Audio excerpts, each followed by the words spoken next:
ಉಪಾಧ್ಯಕ್ಷರು ಸುನೀಲ್ ಕುಮಾರ್ ಅಂತ. ಇವತ್ತು ನಮ್ಮ ಪಂಚಾಯತಿಲಿ ಅವಿಶ್ವಾಸ ಮಂಡನೆ ಇತ್ತು.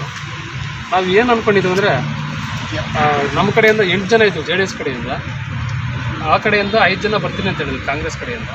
ಎಲ್ಲ ಒಟ್ಟಿಗೆ ಕೂತ್ಕೊಂಡು 5 ಜನದಲ್ಲಿ 4 ಜನ ಬಂದಿರಲಿಲ್ಲ, 4 ಜನ ಬಂದರು. ನಾವೆಲ್ಲ ಆಣೆ ಪ್ರಮಾಣ ಮಾಡ್ಕೊಂಡು ನರಸೀಪುರ ತೀರ್ಥದ ಹತ್ರ ಆಣೆ ಪ್ರಮಾಣ ಮಾಡಿಕೊಂಡು ಕೋಲಾರ್ಗೆ ಹೋಗಿ 12 ಜನನ ಸೈನ್ ಹಾಕಿ ಅವಿಶ್ವಾಸ ಮಂಡನೆಗೆ ಕೊಟ್ಟಿವೆ. ಅಲ್ಲಿ ಮೇಡಮ್ನು ಸಿಗಲಿಲ್ಲ. ರಾತ್ರಿ 7:30 8 ಗಂಟೆವರೆಗೂ ಕಾದ್ಕೊಂಡು ಕೊಟ್ಬಿಟ್ಟು ಬಂದ್ವಿ. ಅದೇ ಪ್ರಕಾರ ನಾವು ಮುಂದುವರಿಸ್ಕೊಂಡು 4-5 ಸಾವಿರ ಕೂತ್ಕೊಂಡಿದ್ವಿ. ಏನಂತ ಅಂದರೆ, ಯಾವುದೇ ಕಾರಣಕ್ಕೂ ಆ ಕಡೆಯಿಂದನೂ ಲೀಡ್ರ್ ಬರ್ಬೋದು, ಈ ಕಡೆಯಿಂದನೂ ಲೀಡ್ರ್ ಬರ್ಬೋದು. ನಮ್ಮ ಸದಸ್ಯರನ್ನೇ ಒಬ್ಬನ ಯಾರನ್ನ ಇದು ಮಾಡ್ಕೊಳ್ಳೋಣ ಅಂತ ಹೇಳ್ಬಿಟ್ಟು ನಾವು ಪ್ರಯತ್ನ ಪಟ್ವಿ. ಆದರೆ ಅದು ಆಗಲಿಲ್ಲ. ಇವಾಗ ಏನು ಹೇಳ್ತಾ ಇದ್ದಾರೆ ಅಂದರೆ, JDSಗೆ ಮುಖಭಂಗ ಆಗಿದೆ ಅಂತ ಹೇಳ್ಬಿಟ್ಟು ಅವರ ನಂಬರಲ್ಲೇ ಬರ್ದಿರ JDSಗೆ ಮುಖಭಂಗ ಅಂತ ಹೇಳ್ಬಿಟ್ಟು ಎಲ್ಲ ನಾಯಕರಿಗೂ ಮಸೀವು ಬಳಸೋಕ್ಕೆ ಬರ್ತಾಯಿದ್ದಾರೆ. ಯಾವ ನಾಯಕರು ಬಂದಿರಲಿಲ್ಲ, ನಾವು ಬಂದಿದ್ದೀವಿ, ನಾವು ಸದಸ್ಯರು ಮಾತ್ರವೇ ಬಂದಿದ್ದೀವಿ. ನಾವು ಯಾವುದೇ ಕಾರಣಕ್ಕೂ ಲೀಡ್ಗಳಿಗೆ ಎಂಟ್ರಿ ಇಲ್ಲ. ಸುಮ್ಮನೆ JDS ಪಾರ್ಟಿಗೆ ಅಂತ ಹೇಳ್ಬಿಟ್ಟು ನೀವು ನಿಮಗೆ ಶೋಭೆ ತರಲ್ಲ ಈ ಥರ ಮಾಡೋದು. ನಿಮ್ಮ ಹಿಂದ್ಗಡೆ ಇರೋ ಲೀಡ್ರ್ಗಳು ಯಾರೋ ಗೊತ್ತಿಲ್ಲ, ಕರೆಕ್ಟಾಗಿ ಇಂಪ್ರೂವ್ಮೆಂಟ್ ತೊಗೊಂಡು ಮಾತಾಡಿ. ಏನಾದರೂ ಇದ್ದರೆ ನಾವು ಸದಸ್ಯರು ಬಂದಿದ್ದೀವಿ ಅಷ್ಟೇ, ಬಿಟ್ಟರೆ ಯಾವುದೇ ಲೀಡ್ರ್ ನಮ್ಮ ಕಡೆ ಸಪೋರ್ಟ್ ಬಂದಿಲ್ಲ. ಆ ಕಡೆನೂ ಲೀಡ್ರ್ ಬೇಡ ಅಂತ ಹೇಳ್ಬಿಟ್ಟು, ಈ ಕಡೆ ಲೀಡ್ರ್ ಬೇಡ ಅಂತೇಳಿ ನಾವು ಹೇಳ್ಕೊಂಡಿದ್ವಿ. ಅದ್ರ ಪ್ರಕಾರನೇ ನಾವು ಆಣೆ ಪ್ರಮಾಣ ಮಾಡಿ, ಮಕ್ಕಳ ಮೇಲೆ ಕೂಡ ಪ್ರಮಾಣ ಮಾಡ್ಕೊಂಡಿದ್ದಾರೆ ಆ ಕಡೆಯಿಂದ. ಅದಕ್ಕೆ ನಾವು ಒಪ್ಪಿಗೆ ಮಾಡಿಕೊಂಡು ನಾವೆಲ್ಲ 12 ಜನ ಒಟ್ಟಿಗೆ ಹೋಗಿ ನಾವು ಈ ಥರ ಮಾಡಿ ಇವತ್ತು ಡೇಟ್ ಕೊಟ್ಟಿದ್ರು.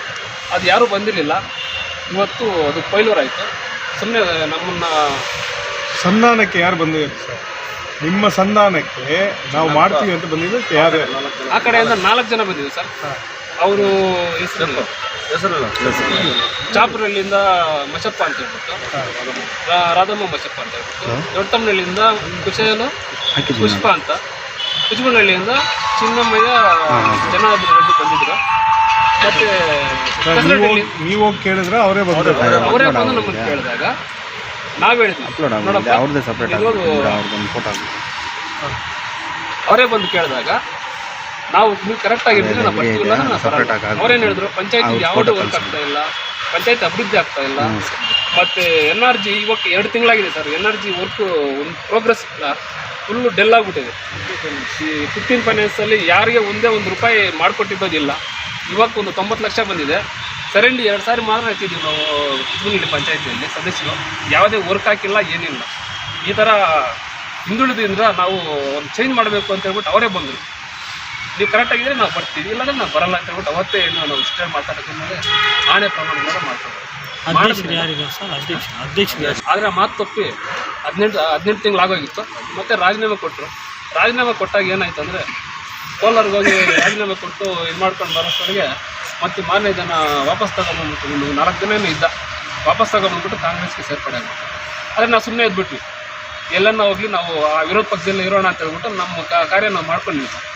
ಇವಾಗ ಆ ಕಡೆಯಿಂದ ಬಂದು ನಮ್ಮನ್ನು ಪ್ರೆಸರ್ ಮಾಡಿ ನಮ್ಮನ್ನೆಲ್ಲ ಈ ಥರ ಇದು ಮಾಡ್ತಾರೆ.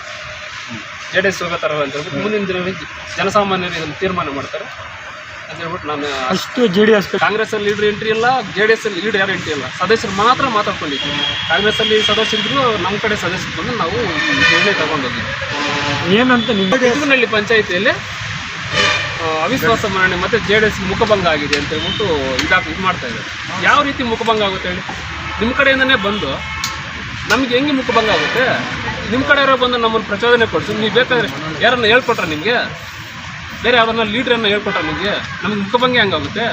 ಸದಸ್ಯರು ಬಂದಿದ್ದೀವಿ, ನಮ್ಮ ಕಡೆ ಯಾರೋ ನಾಯಕರು ಬಂದಿರಲಿಲ್ಲ, ನಿಮ್ಮ ಕಡೆ ನಾಯಕರು ಬಂದಿರಲಿಲ್ಲ, ನಾವು ಸದಸ್ಯರು ಮಾತ್ರ ಬಂದಿದ್ವಿ. ಅಂಥ ಟೈಮಲ್ಲಿ ನಮ್ಮನ್ನು ಯಾಕೆ ನಮ್ಮನ್ನು ಇದು ಮಾಡ್ತೀರಾ? ಮುಂದಿನ ದಿನಗಳಲ್ಲಿ ಪಂಚಾಯತಿಯಲ್ಲಿ ಏನು ನಡೀತಾ ಇದೆ ಅಂತ ಹೇಳ್ಬಿಟ್ಟು ಅಕ್ರಮಗಳೆಲ್ಲ ಒಂದೊಂದಾಗಿ ಆಚೆ ಬರುತ್ತೆ.